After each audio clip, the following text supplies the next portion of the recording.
The bulletin as well, but we want to start off in education matters, where Education Cabinet Secretary Julius Migos Ogamba now says that the national government has disbursed 14 billion shillings to all secondary schools for capitation for the first term of 2025. Speaking in Odiru Comprehensive School in Kabete constituency, CS Migos further called upon a Kenya Union of Post-Primary Education Teachers KUPPET to abandon the call of closing down all schools and sending students home, saying the government is committed to addressing areas of concern.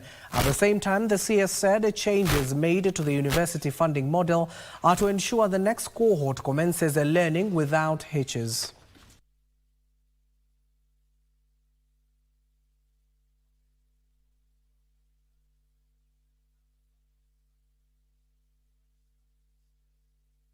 There are challenges in the model, and we have admitted that there were challenges.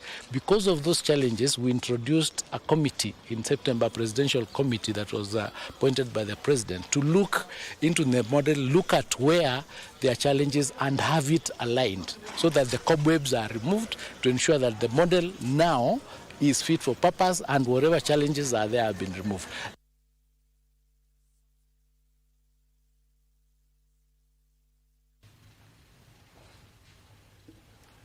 And now to a developing story where 9 institutions in the national and the county governments are on the radar of the Ethics and Anti-Corruption Commission (EACC) over corruption. The anti-graft body has dispatched sleuths to the institutions tasked with conducting integrity tests on their systems said to be prone to misuse.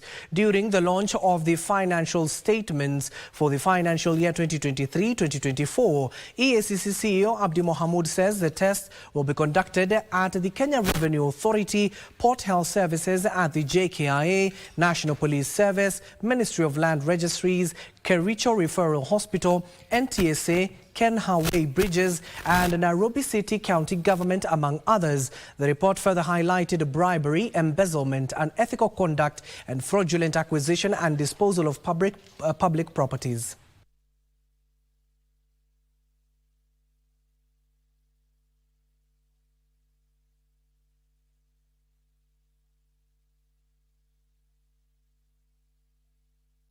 Yeah, integrity test is a critical element in the fight against corruption. It is meant basically to test the system and to come up with remedial measures. We will be deploying our people in these institutions to be able to access the services these people give to the public in order to find out what happens when a person approaches, for example, to pay for a license. So if there are ways through which that process can be streamlined so that things are done more efficiently, more speedily, so that cases do not take 6 years, 10 years, 5 years, it is not beneficial to us as a nation, and it is also not beneficial to the people who have been alleged. We call it alleged because until the court decides, it remains an allegation. But if this noose is hanging over your neck for 9 years, for 6 years, without a determination, it is not good for us. So what we are calling for is enhancement, refining, and we want to thank the Attorney General who has come up with some proposals, and we are trusting that if these are put in place, we will see corruption cases moving much, much faster. The Commission realized and forwarded 126 investigation files to the Director of Public Prosecutions, recommending prosecutions of suspects. We also finalized 56 files on violations of Chapter 6 of the Constitution and the Leadership and Integrity Act. Further, we recovered corruptly acquired assets and unexplained wealth held by public officers worth about Kenya shillings 2.9 billion.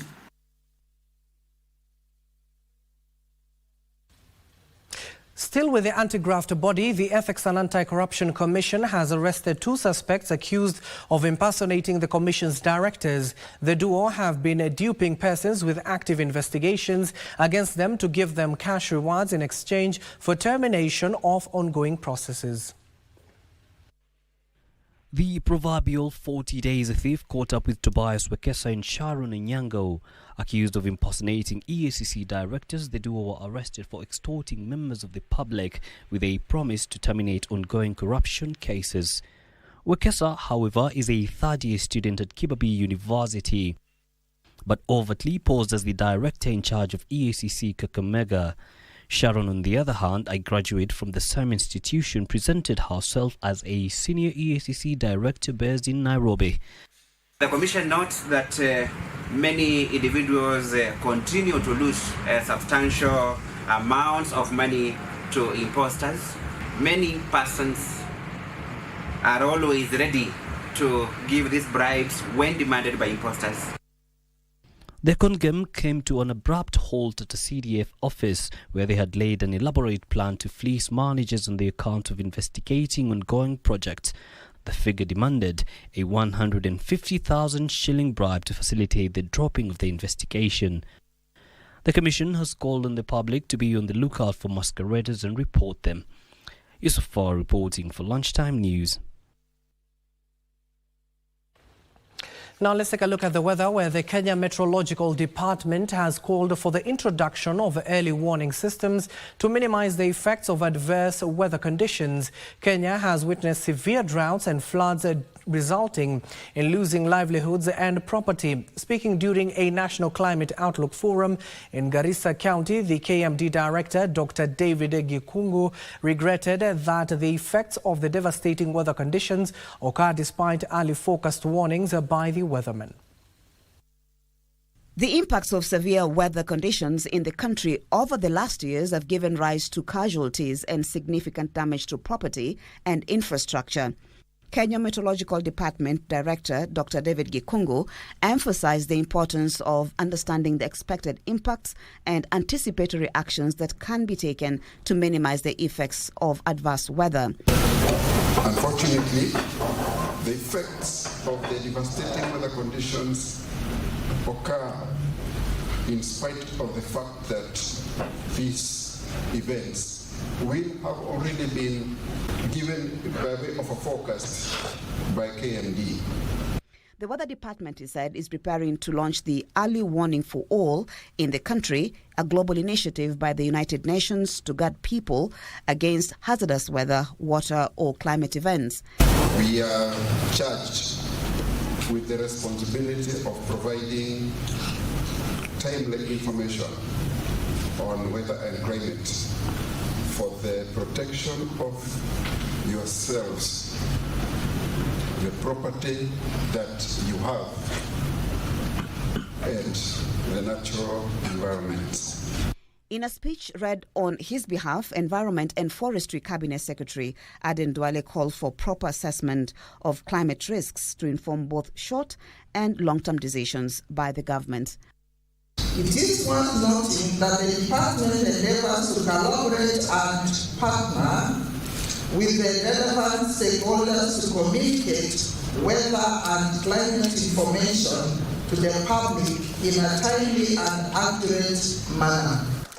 Marie Ambo reporting for the Lunchtime News. Elsewhere, residents of Isiolo town took to the streets to protest against a court order that halted operations at Biliko, Bulesa and Cherab Community Conservancies. The locals argued that those against operations of community conservancies intended to engage in illegal activities such as poaching and logging to make easy money. Following an application by 165 petitioners, a three-judge bench sitting at the Environment and Land Court in Isiolo found that the establishment of the conservancies in the two wards of Chari and Cherab by the Northern Rangelands Trust was in breach of the constitutional principle of public participation. Kazi imekosa kwa sababu watu sasa wameanza kujua umuhimu wa ndovu, umuhimu wa rhino. Sisi tumesai tunakaa na wanyamapori yetu pamoja. Hiyo pesa yenye walikuwa wanakula wamekosa. Ndio maana nasema tunataka kufunga conservancy. Waende ndani sana na kuangalia hii kesi na wachunguze vizuri kwa makini ili waweze kupatia community haki yao. We respect our court and we are ready to abide by the law. The only thing is this. we will have a sufficient evidence, we will file sufficient evidence to make sure that we will be somewhere, that one day, someday, that the Conservancy will be back.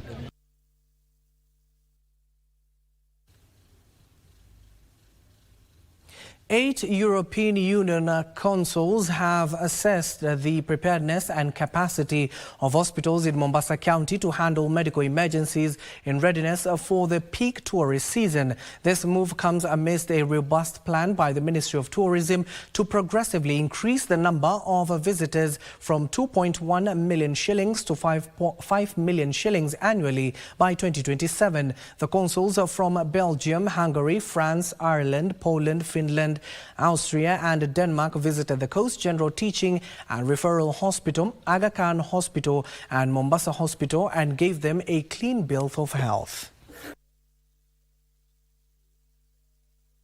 We deal with most of the foreigners when they come to the country, and God forbid they get sick. We are there to provide services to them. We have got capacity to deal with any case of a medical, surgical, and any other medical conditions. Emergency care is one of the points of interest for our embassies, of course, because when our fellow countrymen get in an accident, a road accident, but that they can get the right services quickly so that they don't have to suffer and that they can be sure to return to their home country in the best condition. The Chinese Spring Festival, also known as the Chinese New Year, will be celebrated on January 29th, marking the beginning of the Year of the Snake in the Chinese zodiac. The Spring Festival Gala, broadcasted across the world on the eve of their New Year, offers an extended 8-day holiday for families to reunite, share hearty meals and embrace age-old traditions. As China prepares to usher in their New Year, popularly known as the Chinese Spring Festival, aka the Year of the Snake, on January 29th, families indulge in traditional dishes like dumplings, fish and rice cakes, each symbolizing prosperity and good fortune. The Spring Festival Gala will be televised live for 4.5 hours today from 3 p.m. in the evening, being their New Year's Eve across China and the world. We caught up with Zhang Hong, a Chinese native who coincidentally happened to have been born when China was celebrating the Year of the Snake, which is among the 12 animals in the Chinese zodiac cycle. That's why we celebrate every year, because it is just the time for every single one from the family. We can gather together and we say goodbye to the last year, and we start from the best wishes as a new year.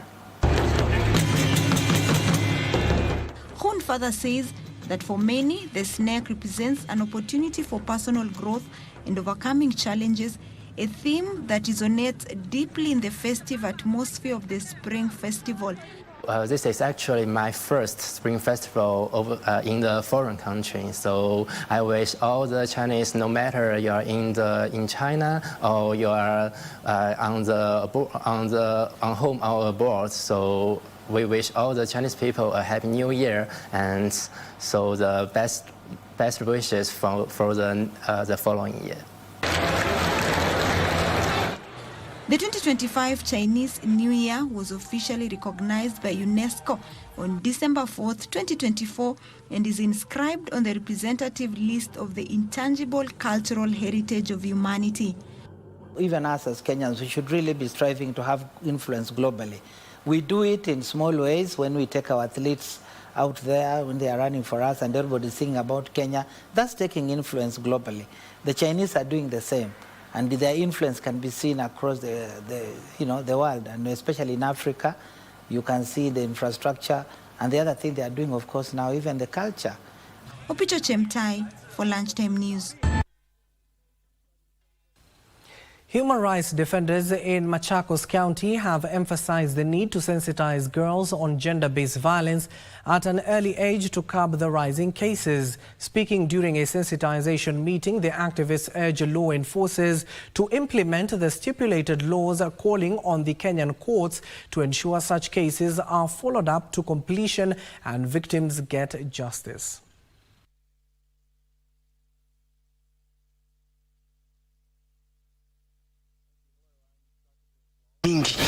Na ningeomba kama itawezekana, kama serikali inaweza chukua hatua na wafuatilie mzuri ni sheria gani ambayo ifuatiliwe juu. Sioni kama ni haki mwanamke kuuliwa, ni haki mwanamke kunyanyaswa. Na tumekuja hapa kuweza kuengage na duty bearers wa Machakos County. Duty bearers wanaensure that tunapata justice wenye tulidhulumiwa, na pia wale wanawake wanazidi kuuliwa, serikali na court ina put mechanism gani in place to ensure that kuna accountability, na pia kufunza community yetu ya kwamba hii vita ni vita kubwa sana. Tuiwezi pekee yetu kama wanaharakati, lakini kama Kenya mzima na marafiki to ensure that wale watu wote wanadhulumu wanawake wanachukuliwa accountability na wanawake tupate justice. In 2024 is that we have 1077 women, 10,000 girls have been impregnated and come out of school in 2024. So that's a big number in Machakos County. We are saying, members of parliament, the president, we must be allocated more money to be able to educate our women and children about femicide. Now, a mother in Maralal town, Samburu County, is in distress following the disappearance of his 60-year-old son. Felix Kirimbo says his son, Tony Ongeshi, who is a student at the Ingwamiti Secondary School in Nyahururu, disappeared on the 3rd of January this year. According to the mother, her son allegedly took 1,000 shillings meant for his school fees before vanishing, and efforts to trace him, including reporting the matter to Maralal Police Station, have borne no fruit.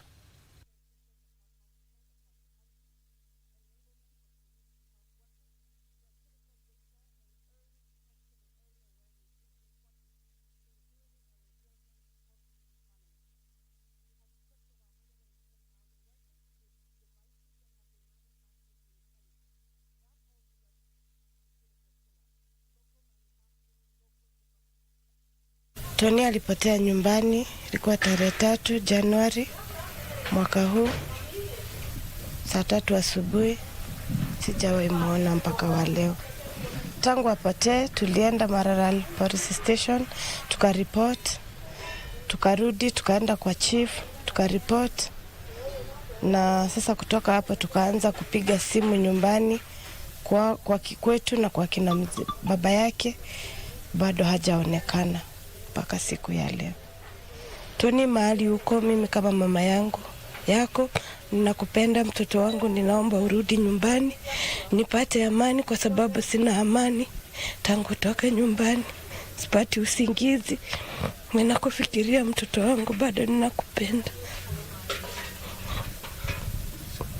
Tunakuomba mahali yako umuride na umurudishe. Elsewhere, a widow in Laikipia will now have to descend to a roof over her head in honor of the late 39th President of the United States of America, that is Jimmy Carter, who passed away last month. Rebecca Cale, a mother of 7, was overwhelmed with emotion as she narrated years of agony living in a dilapidated house. The new house, built by a team of volunteers from the Greater Rochester Habitat for Humanity, is part of an ongoing initiative aimed at providing safe and decent housing for vulnerable groups in the region, particularly widows and large families. Jimmy Carter, who died in December at the age of 100, was a long-time supporter of Habitat and Humanity. Alikuwa anaishi kwa hii nyumba sasa ina jengo. Hapo maji ilikuwa inateremka tu, mvua ikinyesha ikabidi nihamie nikajenga tena hii. Naona tena imekabomoka, lakini Habitat, naomba Mungu sana Kenya wametufanyia sisi hapa Laikipia. Tumeshukuru sana. Kuna furaha kubwa sana kwa wakati huu, kwa sababu ni watu wengi, more than 30% of our Laikipia people don't have where they can call a home. Na kwa hivyo hii ni pamoja na the agenda of affordable housing under the better program. Na kwa hivyo tunashukuru wale washikadau siku ya leo wamekuja hapa tuweze kujenga as we celebrate Jimmy Carter, yule mwanzilishi that 9th president, US president, yule alianzisha hii maneno ya kujengea watu affordable housing, social housing. The national chairperson of a Special Schools Association, Kwanusu Wambure, is urging parents not to hide children with disabilities. Wambure further called on the parents to enroll the children in formal education to help them develop their talents. While addressing the media, Wambure emphasized the importance of access to education to the group, particularly through the government-established special schools across the country.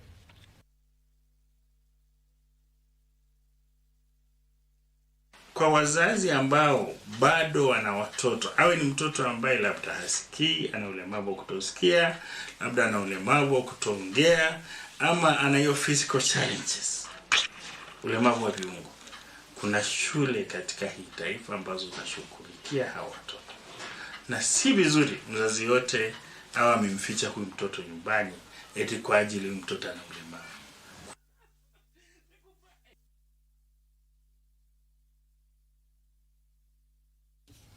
Civil society organizations in Kilifi County have issued a 14-day ultimatum to Governor Gideon Mungaro's administration to finalize and enact the long-delayed Kilifi County policy on youths.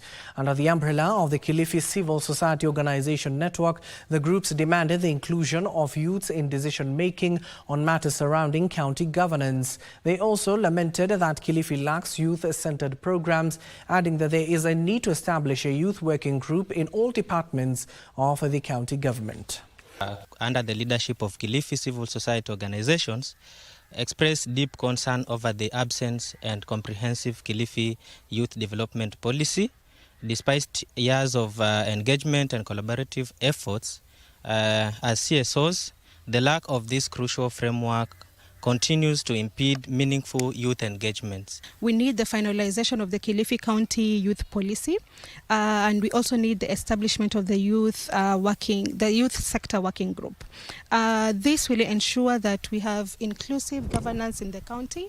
Hence, we want the county government to fast track the establishment of the two call to actions. Department pending bills ilikuwa 24.5 million. As we speak, imefika kwa 105 million. Ya pending bills. Na ukiangalia zile vitu ambazo zilifaa kufikia wananchi ama kwa ECDs, unapata kwamba ni miradi hewa.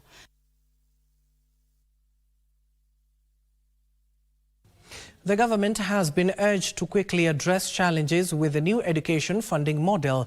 Bureti National Polytechnic Chief Principal Sami Cheriot says delays in funding allocations have posed significant difficulties to the normal running of higher and tertiary education institutions.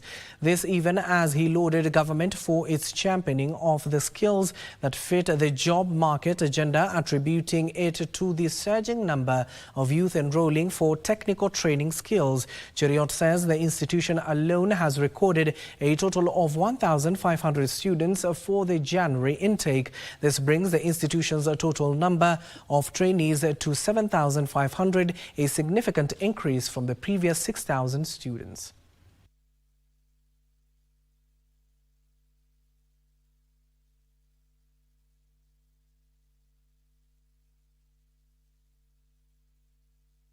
Pursue programs with us, and this is in synchrony with the government expectation to mobilize the youth to be able to uptake the skills training. Current population is at 7,500. The institute or the polytechnic has the capacity to even around 10,000. We'll of course appeal to the government to be able to resolve the stalemates relating to the new funding model so that the students can quickly pick up the training and smoothly allow us to undertake the programs as expected. Now, an update from one of our neighboring countries. Fierce fighting rages on in the Eastern Democratic Republic of Congo city of Goma as the M23 rebels and the army exchanged fire. Basic amenities such as water, electricity and remain disconnected, with reports of heavy artillery hitting the center of the city. Now, on Monday, clips emerged of a mass escape from a prison. A day after the M23 rebels claimed victory over the city of Goma, a solemn walk of is still ongoing amidst a report of heavy artillery. Soldiers and have fled too, now in the hands of their neighbor. With a humanitarian crisis already unfolding, the crisis is compounded by the disconnection Diplomatic of power ties and have been supply cut, in and the many UN parts of the city. A camp with displaced persons was by bombs, with medics recording casualties. The African Union's Peace and Security Council will meet tomorrow to discuss the conflict. The meeting will also be running concurrently with another convened by President William Ruto, who is the East African Community chairperson, bringing together regional heads of state who include DRC's Felix Tshisekedi and Rwanda's Paul Kagame. DRC accused Rwanda of backing the M23 rebel group and has since declared the attack on Goma as a declaration of war.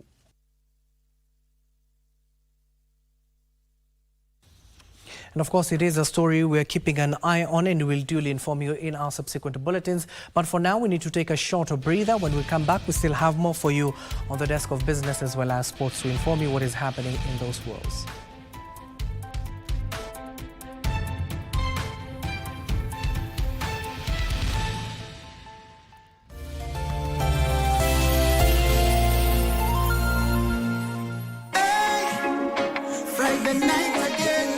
Greetings in the name of the Most High, Jah Rastafari. My good name is Marley Moses, the positive warrior, alongside... Yes, sir, DJ D-Rage, the baddest. Each and every Wednesday from 10 p.m. on KBC Channel 1 TV. Tunakuletea the biggest reggae party in 254 in a yard extra. Extra niceness of reggae music. Extra dose of entertainment. When the thing is nice, we have to do it twice.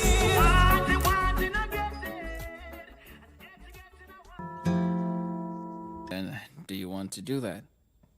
It depends on your time. I'm fine whenever. I'm so excited. I'm almost in tears because of that. I hope you keep up the good work, love me deeply, and don't let down your fans' expectations of you. Did I come at a really bad time? Don't always run to my place. Hey, prop man, who put this clock here? Isn't it morning? You wrote it as night. 8:34, 35. Are you trying to fool me, huh? Off with it. I've memorized everything.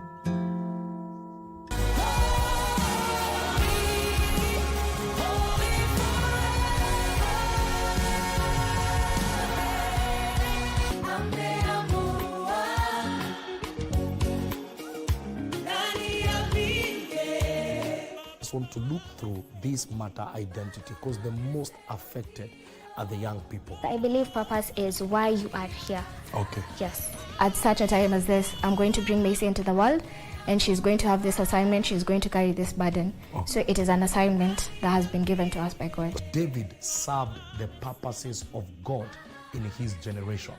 No man will ever live to affect 2 generations.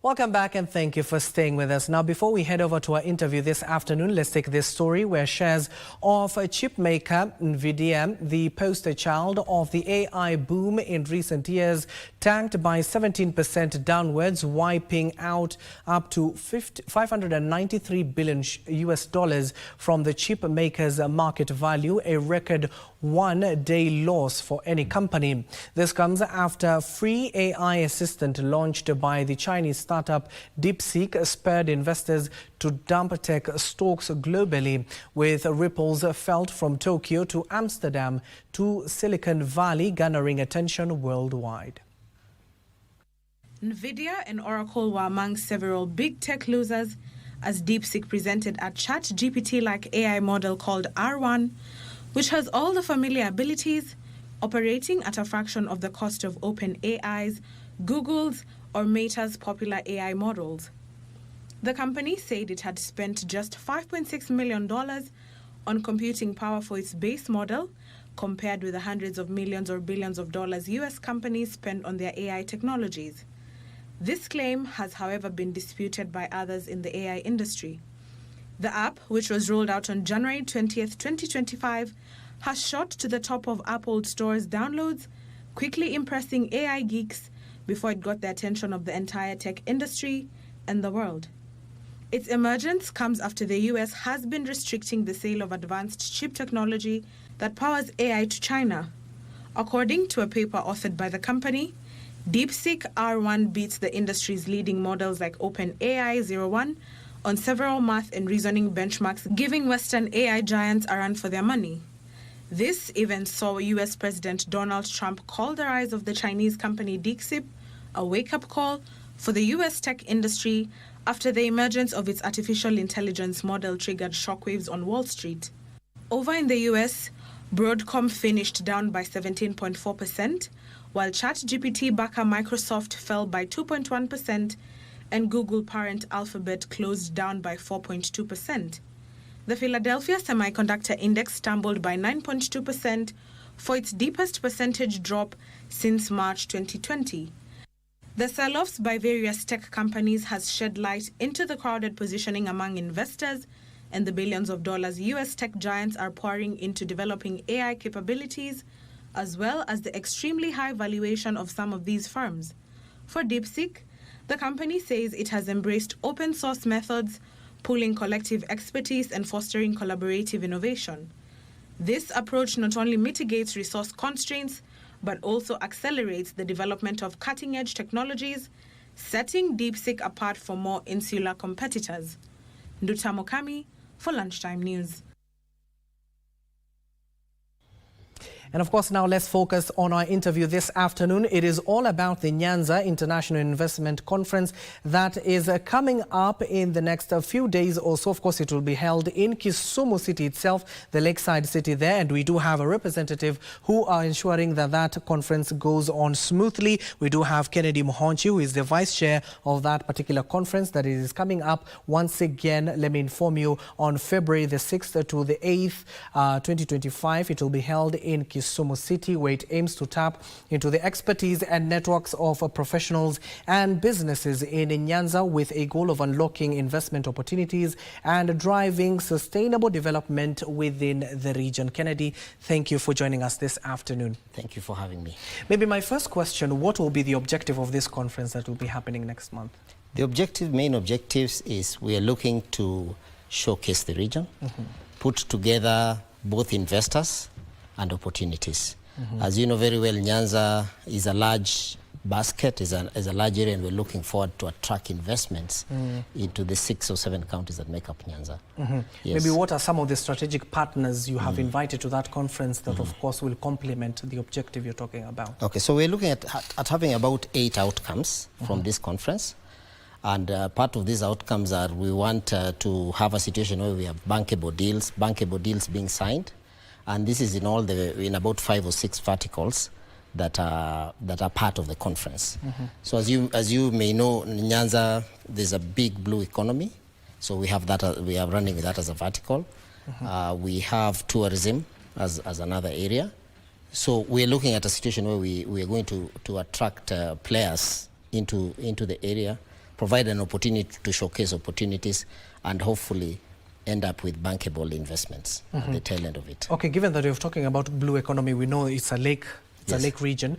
So what more or what other opportunities maybe have you identified so that those investors, when they come in, they will be putting their money in there? Because we have seen a lot of developments around the lake region. What are the certain key areas you have missed out maybe you want to incorporate it now into the conference so that it can be tapped into? Okay, one of the major attractiveness of that area is, of course, the fact that you are part of a region. We're part of the Lake Block. So we have quite a huge market. And on top of that, we have a situation where now we have tangible investments that you can drive into the area for blue economy, into fishing, for example. We are looking at fish processing, among other things, that will be some of the areas where investors can come into research and actually put in things that will have significant multiply effects into the region. And of course, we know with such kind of conferences coming here, especially in the country, investors need to be assured that if they come into the country, the environment is good, so that they can, at the end of the day, employ more people in the country and solve the unemployment issue. But the other thorny issue in this particular hopefully it will be discussed within the conference itself, is trade. We have heard the president talking about how sometimes in other countries when we trade with them it's a little bit unfair. So with this type of conference, are we likely to see those are some of the issues that can be conversed? Okay, well, by trade you're meaning addressing issues of trade imbalances? Yes, trade imbalances, yes. Yeah, of course, one of the things that we all know is that Nyanza, as a region, is not a main producing region. Yes. So part of what we want to address is to have a situation where we bring in factories that will tap into the 26 cash crops that are in Nyanza. So we want a situation where we are producing many of the things that are consumed within Nyanza.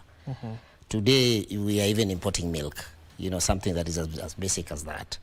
The area is very well endowed. If you look at places like Kilifi, and they have opportunities to do improvements in things like banana, to get into other value additions. And these are some of the targeted investments that we are looking to channel into the area. Yeah. And what are some of the stakeholders, given that you've largely talked about especially agriculture? I would like to see stakeholders from farms as well as factories to come to that particular event so that also they can get an opportunity to interact with the investors one-on-one.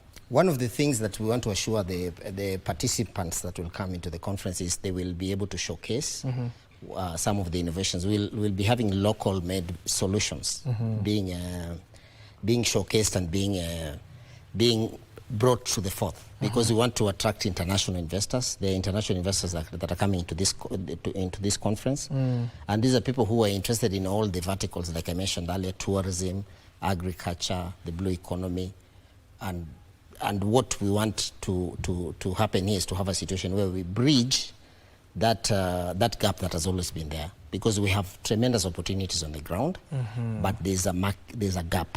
And that gap is what we want to close with this conference.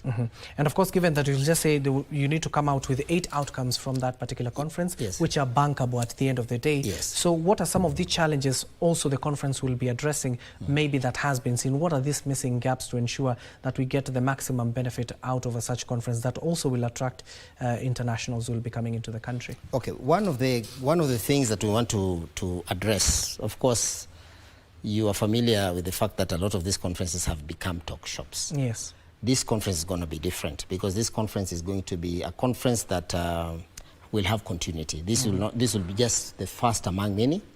We will be having a secretariat that will follow up a lot of these deals that are to come here. This conference is being run by professionals from the region. And one of the things we are looking at doing is to have these professionals step and contribute back into making this investments are reality, because a lot of us have a lot of technical expertise. We have a huge diaspora component that is coming into this thing, and we are tapping into that. Those are some of the missing links that have been there.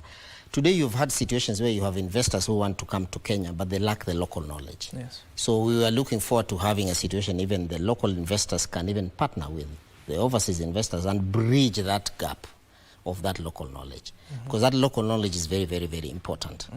We've seen it's actually the main reason why a lot of good ideas die on the table. Yeah. It's very important. You've just said clearly most of conferences, especially which we have witnessed for the last few years, have been a talk shop. So in terms of ensuring, you've just said it will not be a first among many, but ensuring that the plan that will come out of that particular conference is being implemented in that lakeside region. Are you going to set up a committee that will ensure that the continuity is there at the end of the day, or will you just leave it at that? We're looking at the present committee continuing the work. That is, it's a volunteer committee. Okay. So we're looking at that, and one of the things that I must mention is that we have gotten some tremendous political support. Okay. The governors are on board, which is a beautiful thing. And one of the other things that we're doing different is that this time we're having a regional focus. So this is a little different from each county doing their thing, where they've been doing their own investment conferences.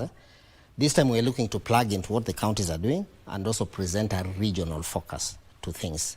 So the present committee will continue the work that is there. We are plugging into the Lake Region Economic Block. They also have a secretariat. 14 counties, yes. And we are looking to also work very closely with that secretariat in making sure that there is fruition at the end of the day. Because it is one thing to talk and another thing to actually create the jobs. Yes. What we want to do is to actually create the markets, create the jobs, and create investments that will radically change the fortunes of our people in the Nyanza. And of course, you just touched on LOREB, that is the governors from the Lakeside Region Bloc, the alliance of 14 counties, of course, in the regional economic growth itself. Of course, the event also will attract international partners. Let's go back there. We've witnessed even changes in the United States. We're even discussing it off air. Are we likely to see ambassadors coming on board? Especially, it is very critical at this point where the United States do not have a representative here. There is someone who is in an acting capacity. So we're likely to see the embassy of the United States to come in and expound once more what you'll be achieving in that particular conference? One of the things that we have done is to engage a lot of our bilateral partners. We've had a meeting with the 24 ambassadors of the European Union. We've personally written to all the embassies. They are invited. They are very, very significant partners. And already these embassies are doing some substantial work on the ground, including the US Embassy. Yes. So yes, we are in touch with them. We have invited them, and we are looking to have a situation where we forge a platform that will allow collaboration going forward. Yes. And in terms of the goodies, because at the end of the day, people of Nyanza will be expecting what goodies will be coming out of that particular conference. Yes. So what should farmers, as well as people who will be touched, professionals or even non-professionals from that particular region, how will they benefit from that conference? I'll just give a simple example. Today, if you are able to locate a factory, one major factory in any of the towns in Nyanza, you'll be looking at creating about 2,000 jobs. That can power a whole micro city. So we're looking at having a situation where we champion development in that particular fashion. Yeah, and as I mentioned earlier, this is a forum where the private professionals have come together, because we have recognized that we cannot leave development to the government itself. We have to partner, we have to support the government, we have to support our political leaders, we have to come together and change the fortunes of our people. Because you see, the reason why you're clearly stating that is that for the last few years, we've witnessed people having that misconceptions of PPPs, private-public partnerships with especially institutions of the government. So in terms of even educating and creating that civic awareness between the professionals as well as the government operatives. So how crucial will it be in that particular conference? And at the end of the day, goodies in terms of PPPs as well as government institutions coming to work together, which in the past was not the case. Was not the case, yes. One of the things that I want to mention here is that one of the things that we've done is to tap into the associations, the professional associations. We have had some very, very good discussions with the Law Society of Kenya. For example, the chair is from that region. Okay. And one of the things that, and within even the secretariat itself, we have a whole legislative arm, a legal advisory arm, that we are hoping it will be part of what I said earlier, where we want our professionals to offer expertise. And part of this expertise would be to come up with those PPPs that are alive to the situations on the ground. Yeah, so we want to have a situation where we offer tailor-made solutions to whoever the investors that come into this platform. Yeah. And of course, in terms of, given that we'll have internationals in that particular conference finally, as we're coming an end to this particular conversation, are we likely to see trade deals being made in that conference at the end of the conference itself? One thing I can assure you is that we'll have a lot of announcements offered at the government level. So the president, we're expecting the president and the team of his ministers to come and give a lot of goodies. We have about 10 cabinet secretaries coming to speak into the conference, 600 delegates. And of course, they're coming in to drive innovation and to tell us what they will do for the region. So short answer to your question is that yes, we expect tangible agreements to be announced. Yeah. And give us your final remarks in regards to the conference itself. And as a committee, have you even considered which region next? I know it's... I know that's really jumping the gun. We are right now focusing on this one and focusing especially to make sure we have tangible deliverables coming out of it. I've told you we are looking at eight major outcomes. And hopefully this will not be the last, so this will be the first among many.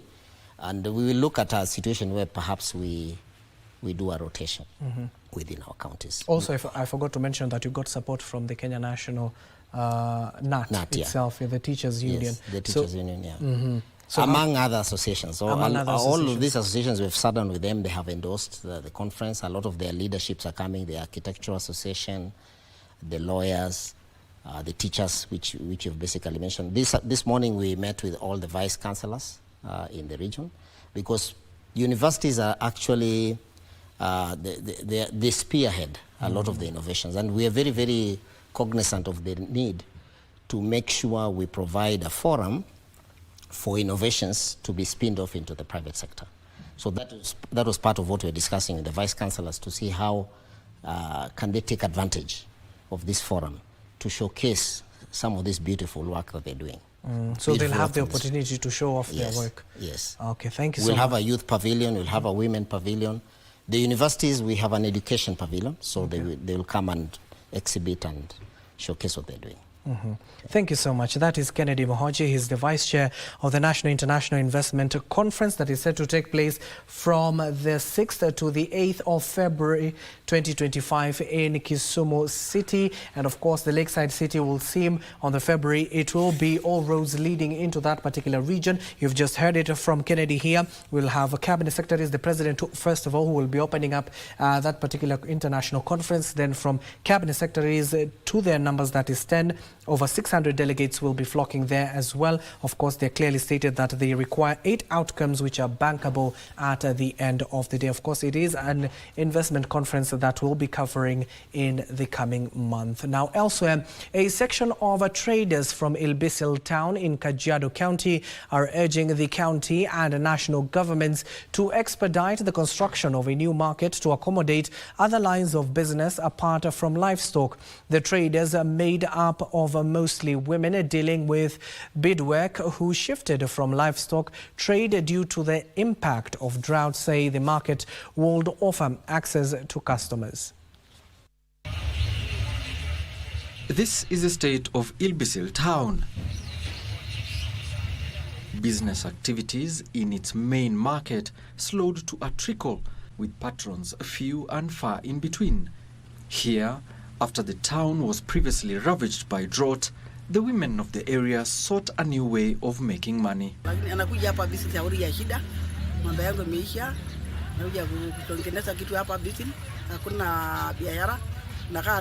Sisi wamama wa bisi tumeumia. Tegemeo yetu ilikuwa ng'ombe, ambayo kiangazi ilikuja ikamaliza ng'ombe na mbuzi, ambayo ilikuwa kitega uchumi ya hapa bisi. Sasa Kenya tunategemea soko kubwa kama wamama na kusaidia watoto kwa manyumba ni ushanga. Ilbisil town used to have the largest livestock market in Kajiado County, with livestock crossing over from the country from Tanzania. However, the market has no toilet amenities, as the town depends only on water from county boreholes, some of which have experienced a drop in water levels due to drought. Now, the traders in the market are appealing for help in revamping this market to enhance trade.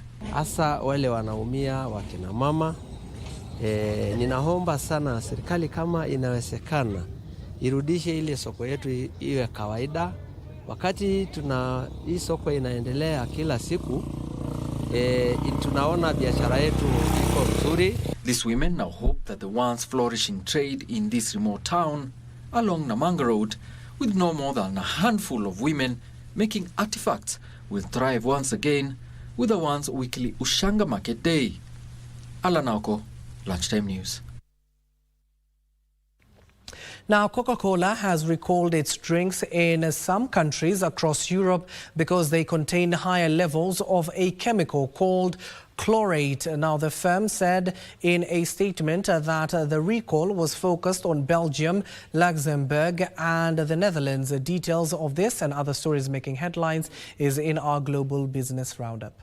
Of international bottling and distribution operations said the recall affected the Coke, Fanta, Sprite, Tropico and Minute Maid brands. The company added that just 5 product lines had been shipped to Britain and they had already been sold. Chlorate can be produced when chlorine-based disinfectants are used in water treatment and food processing. Coca-Cola said it had not received any consumer complaints in Great Britain and that it had alerted the authorities on the matter and will continue to collaborate with them. Meanwhile, US President Donald Trump has said Microsoft is in discussions to acquire TikTok and that he would like to see a bidding war over the sale of the social media app. Trump revealed that the US tech giant was preparing a bid, adding that there was great interest in TikTok from several companies. Both Trump and his predecessor Joe Biden have been trying for years to force TikTok's Chinese parent company ByteDance to sell its US operations on national security grounds. It comes as Trump signed an executive order last week to delay a Biden administration ban on TikTok that briefly took the app offline for its 170 million users in the United States. Finally, Norway is set to become the first country in the world to effectively erase gasoline and diesel cars from its new car market. Despite its vast oil and gas reserves, the Nordic country has long been recognized as a global leader in sustainable transportation. Its electric vehicle sales have increased from less than 1% of total auto sales in 2010 to a whopping 88.9% last year. Data published by the Norwegian Public Roads Administration, which is responsible for the country's national road network, found EVs accounted for more than 96% of new cars sold in the first few weeks of this year.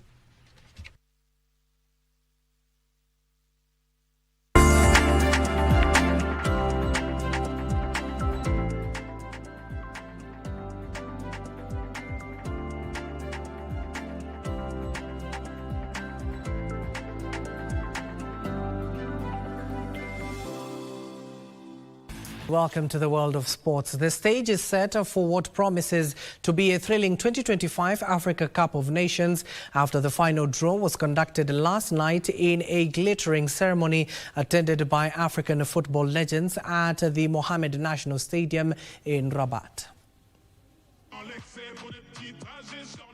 The ceremony started with the performances from various musicians, including among others Redwan, Harim Amo and Noman Lalu, before the actual draw was conducted, where all the 24 teams were drawn in groups of 6 with 4 sides each.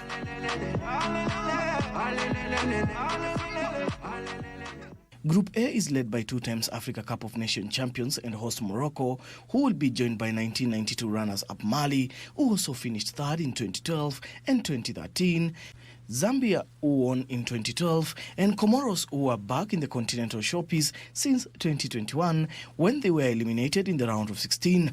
Egypt will be chasing their 8th title in the upcoming edition, where they will be the Lone Ranger from North Africa against a trio of South African teams in Group B, namely last year's bronze medalist and 1996 champion South Africa, perennial quarter-finalist Angola, and Zimbabwe, who have most exited the group stage before a 4th finish in 2014. The Super Eagles of Nigeria, who are 3 times African Cup of Nations champions, headlines Group C, where they will meet the Carthage Eagles of Tunisia, who won the 2011 edition, and the East African duo of Uganda and Tanzania. The 2021 champions, Senegal, have been drawn in Group D against Leopards of Democratic Republic of Congo, who are 2 times champions, Benin, who reached the quarterfinals in 2019, and Botswana, who will be making their 2nd appearance since their debut in 2012. Algérie. The 2019 champions Algeria will face 2013 runners-up Burkina Faso, Equatorial Guinea, who finished 4th in 2015, and Sudan, who won in 1990, in what looks like to be an exciting Group E. And finally in Group F, the defending champions Côte d'Ivoire have been paired with the rivals Cameroon, who are 5-time champions, Gabon, who have reached the quarter-final twice, and Mozambique, who have never gone past the group stage.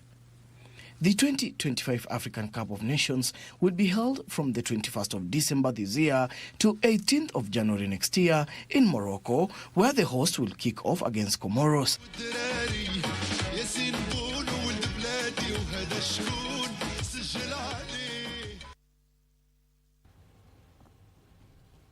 And now to Europe, where Pablo's Duran's 66th minute goal secured a point for Celta Vigo, who were held to a 1-1 draw by Deportivo Alaves at the Modirosa Stadium in Spanish La Liga. Now, Valencia also played to a 1-1 draw to the benefit of Hellas Verona, who are now above the relegation zone in the Italian Serie A, as Genoa beat bottom-placed Monza 2-0. And that concludes our bulletin. Given that now you're up to date, do join us in our subsequent bulletins at 7 p.m. and 9 p.m.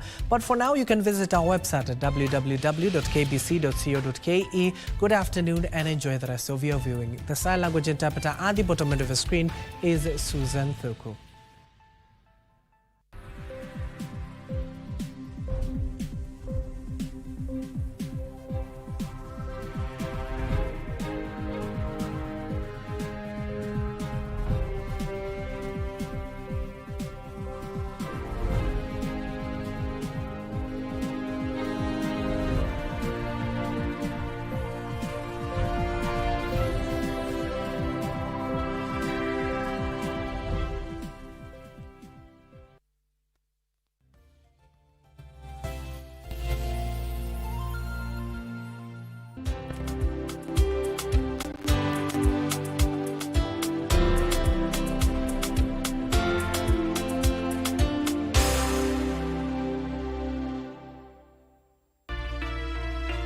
Mba wangu ni mtu pekee ambaye nilikuwa nikimtegemea. Sasa hivi hajitambui. Amejirudi. Amekuja umsamehe. Hujui kusamehe kwani wewe ni Israeli?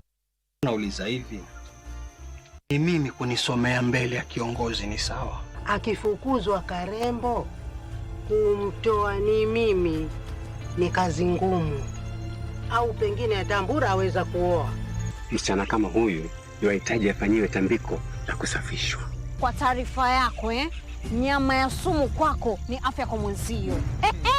Ama kumwelezea mtu ukweli ni kumtusi, basi hata wewe pia nitakutusi. Wasemaje?